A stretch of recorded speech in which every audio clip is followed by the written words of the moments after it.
Hello বন্ধুরা, আজ আপনাদের জানাবো আপনাদের ফেসবুক প্রোফাইল বা পেজে যদি কোনো ধরনের ভায়োলেন্স এসে থাকে তাহলে সেটা আপনারা কিভাবে রিমুভ করবেন। তো তার আগে আমরা জেনে নেব ফেসবুকে ভায়োলেন্সটা কেন আসে। ফেসবুকের কিছু রুলস অ্যান্ড রেগুলেশন থাকে, যেমন আপনি অনলাইনে কাউকে একটা বাজে ভাষায় কমেন্ট করতে পারবেন না। যদি আপনি সেটা করেন তাহলে আপনার পেজে ভায়োলেন্স আসতে পারে। আপনি কোনো অসামাজিক ভিডিও পোস্ট করতে পারবেন না, আপনি কাউকে অনলাইনে হ্যারাসমেন্ট করতে পারবেন না। এরকম ফেসবুকের কিছু রুলস অ্যান্ড রেগুলেশন আছে। সেগুলোর বিপরীতে তুমি যদি কোনো কাজ করো তাহলে তোমার পেজ বা প্রোফাইলে ভায়োলেন্স আসতে পারে। তো যদি আমাদের পেজে ভায়োলেন্স আসে তখন আপনি কি করবেন? তখন আপনি দেখেন, আমার পেজে কিছুদিন আগে একটা ভায়োলেন্স এসেছিল, আমি দেখাই আপনাদের।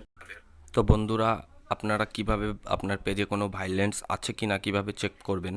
তো আপনারা দেখেন, আমি মোবাইল থেকে প্রথমে ফেসবুক অ্যাপ্লিকেশনটি ওপেন করে নিলাম। ফেসবুক অ্যাপ্লিকেশনটি ওপেন করে নেওয়ার পরে আমি চলে যাব থ্রি ডটে।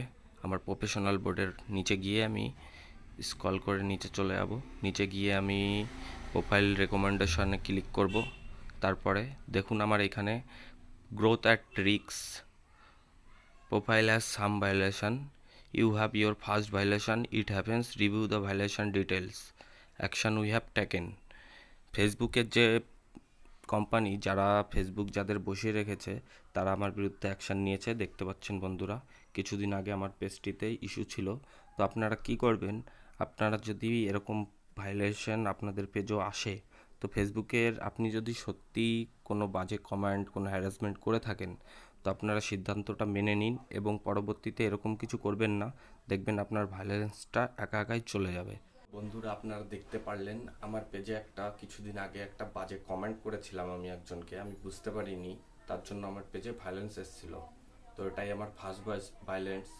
আমি রিভিউ করেছিলাম ফেসবুক অধিকার টিভির কাছে, তো তারা আমার কমেন্টটি উড়িয়ে দিয়েছে। আমি তাদের ডিসিশনটি পরে মেনে নিয়েছি এবং তার জন্য আমার শাস্তি স্বরূপ আমার প্রোফাইলটা এখন গ্রোথটা রিস্কে আছে। মানে আমার প্রোফাইলটা এখন গ্রোথ বন্ধ আছে, এটা আমার শাস্তি। আমার পেজটা এখন ঠিক হয়ে গেছে, আপনারা দেখতে পেরেছেন। তবে কিছুদিন পরে এটাও ঠিক হয়ে যাবে। আপনাদের পেজেও যদি কোনো ভায়োলেন্স এসে থাকে সেটা নিয়ে কোনো টেনশন করার কিছু নেই। আপনি পরবর্তীতে এরকম ভুল আর করবেন না। কিছুদিন পরে আপনার পেজটি আবার অটোমেটিকলি ঠিক হয়ে যাবে। কিন্তু আপনি যদি বারবার একই ভুল করতে থাকেন তখন বারবার ভায়োলেন্স আসলে আপনার পেজটি বন্ধ করেও দিতে পারে ফেসবুক টিম। তো আপনার পেজেও যদি এরকম কোনো ভায়োলেন্স এসে থাকে তাহলে আপনি সেটাকে আর, সেই ভুলটাকে আর দ্বিতীয়বার করবেন না। কিছুদিন পরে ফেসবুক টিম নিজের থেকেই ভায়োলেন্সটা তুলে নেবে। তো আপনাদের কেমন লাগলো ভিডিওটা আপনারা জানাবেন এবং ভালো লাগলে একটা লাইক করবেন। ভালো থাকবেন, সুস্থ থাকবেন। দেখা হচ্ছে পরবর্তী কোনো ভিডিওতে। বাই।